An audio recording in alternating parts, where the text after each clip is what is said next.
Units of the Syrian Arab Army confront ISIL terrorists who try to infiltrate into al-Nusra western neighborhood in al-Hasaka.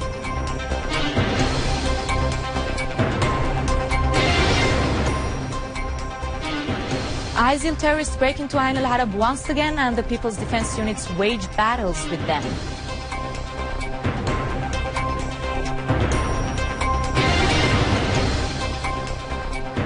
The Iraqi army foils a terrorist attack by ISIL on Al-Anbar district, killing dozens of ISIL terrorists.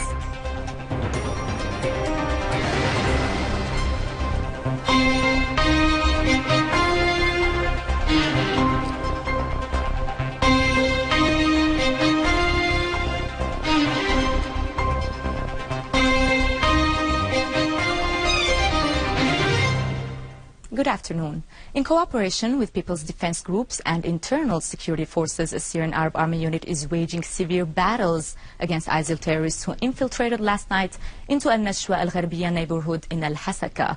The terrorists had used the inhabitants as human shields and took control of people's homes after forcing many families out. ISIL terrorists today committed a massacre against the peoples of Barakh Boutan village south of Ain al-Arab in Aleppo's northeastern countryside. They shot dead 22 citizens of the village, mostly women and children. The inhabitants intercepted the terrorists and killed 5 of them before withdrawing from the village after the arrival of reinforcements from the People's Defense Units. ISIL has also carried out another suicide attack following the suicide explosion it perpetrated earlier at the border cross point with Turkey, which killed at least 5 people. Local sources are talking of ongoing violent clashes in Ain al-Arab, which have erupted between the People's Defense Troops and the terrorists who had infiltrated into the city once more. It is to be noted that ISIL terrorists were driven out of the city by the People's Defense Forces last January, following 5 months of confrontations and fierce battles, which left hundreds of the terrorist organization's members killed and scores of their vehicles destroyed. Units of the Syrian Arab Army destroyed terrorist hideouts affiliated with ISIL and al-Nusra terrorist organizations in Aleppo countryside. In Aleppo eastern countryside, army units eliminated a number of ISIL terrorists and destroyed their vehicles and ammunition on the highway leading to Al-Raqqa. In the city of Aleppo, army units destroyed al-Nusra terrorist dens, killing and wounding dozens of them. 33 gunmen have been killed by a Syrian Arab Army unit when it attacked a terrorist hideout in Al-Nu'ayma village on the road leading to Al-Ya'duda village in Darha countryside. The Syrian Air Force also eliminated scores of ISIL terrorists and destroyed their vehicles in Al-Thawra oil field in Al-Raqqa. 6 people have been killed and 13 others injured in mortar shells and gas bottles fired by terrorists at the residential quarters in the city of Darha. A source in the governorate said the terrorist attacks resulted material damage on citizens' houses, shops, and a number of cars. Director General of Darha Electricity Company said the attacks hit voltage line 66, connecting Kharbet Ghazala with the city of Darha. In this context, Governor of Darha, Mohammed Khaled al-Hannous, said the city is secure and the situation is under control.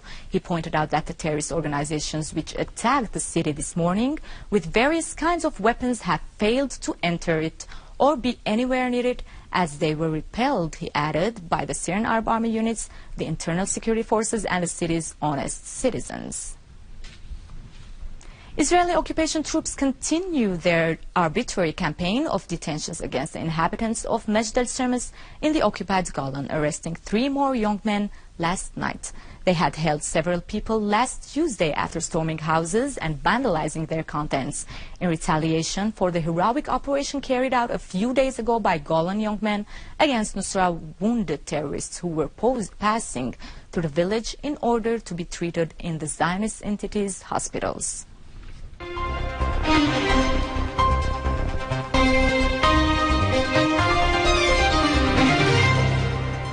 Deputy Prime Minister Foreign and Ex-Patriots Minister Walid al-Muallim today reviewed with the South African delegation currently visiting Syria, headed by the Middle East Peace Process Special Presidential Envoy Dr. Zola Skobia, the developments in the country and the region and the terrorist threats supported by certain countries.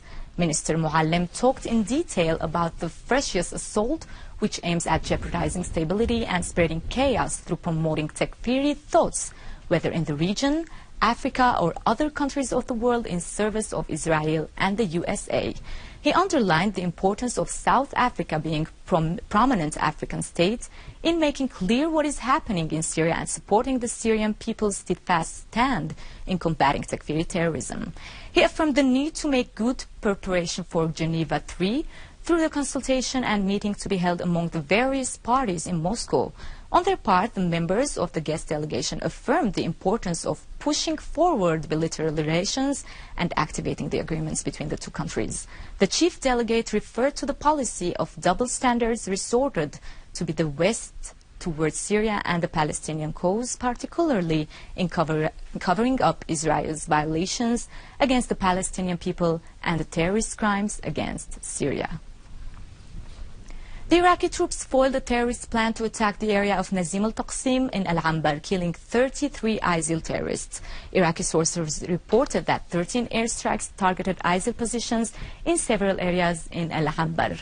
The Iraqi army confiscated weapons and destroyed 3 hideouts north of the capital, Baghdad. The Iraqi troops dismantled 3 media centers affiliated with ISIL in Diyala province. Saudi authorities acknowledged the killing of 3 of its soldiers during clashes with the Yemeni army.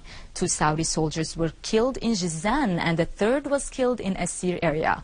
Meanwhile, the Saudi airstrikes on Yemeni cities continued, leaving dozens of civilians dead or wounded. The Yemeni army shelled with rockets the military positions of the Saudi troops in Al-Dud and Khawiya along al borders with Yemen.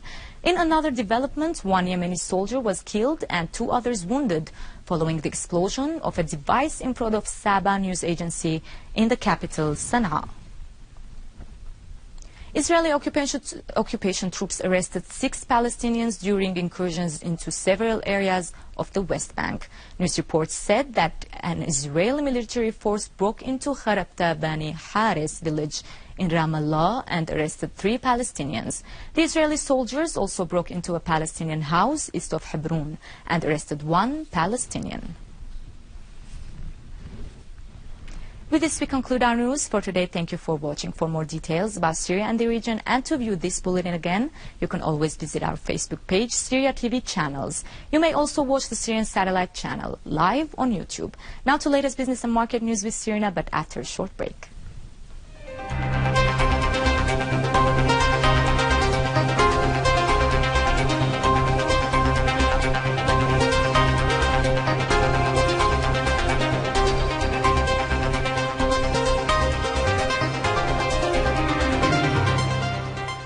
Good afternoon. People's Assembly headed by Muhammad Jihad Laham has approved draft law today that includes the Domestic Trade and Consumer Protection Law. The law aims at tightening the penalties and fines imposed on offenders who are manipulating prices and monopolizing the basic needs in order to control the markets. Furthermore, the law forced the owners of the commercial, industrial and services activities to declare the prices and commit to the principle of supply and demand and the legal competition.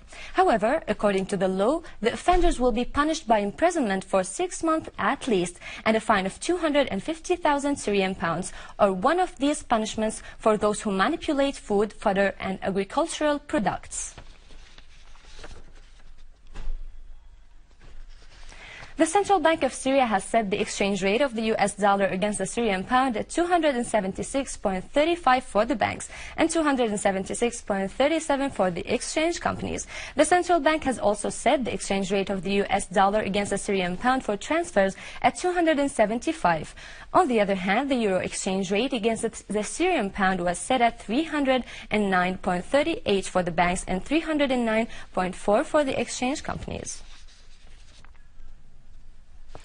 Oil prices declined today after data showed that the U.S. crude oil supplies shrank last week, while inventories of refined products rose.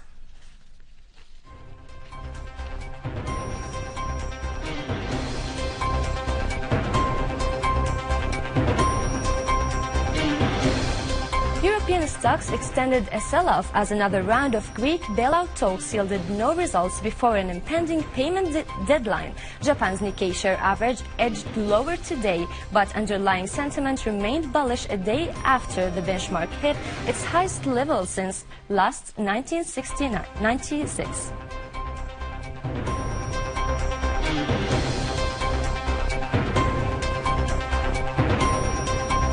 Gold edged up today after sliding for the past 4 sessions to a 2-week low, with investors awaiting news on Greece talks with its international lenders to avert a default for further trading signals.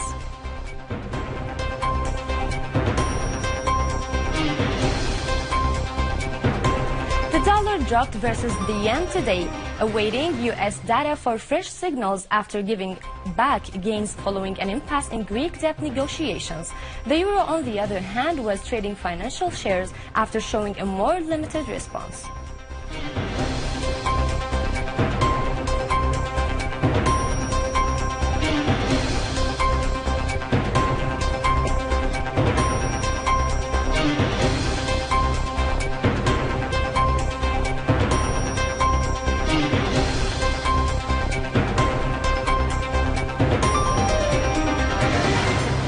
With this, we conclude our economic news for today. Thank you for watching and goodbye.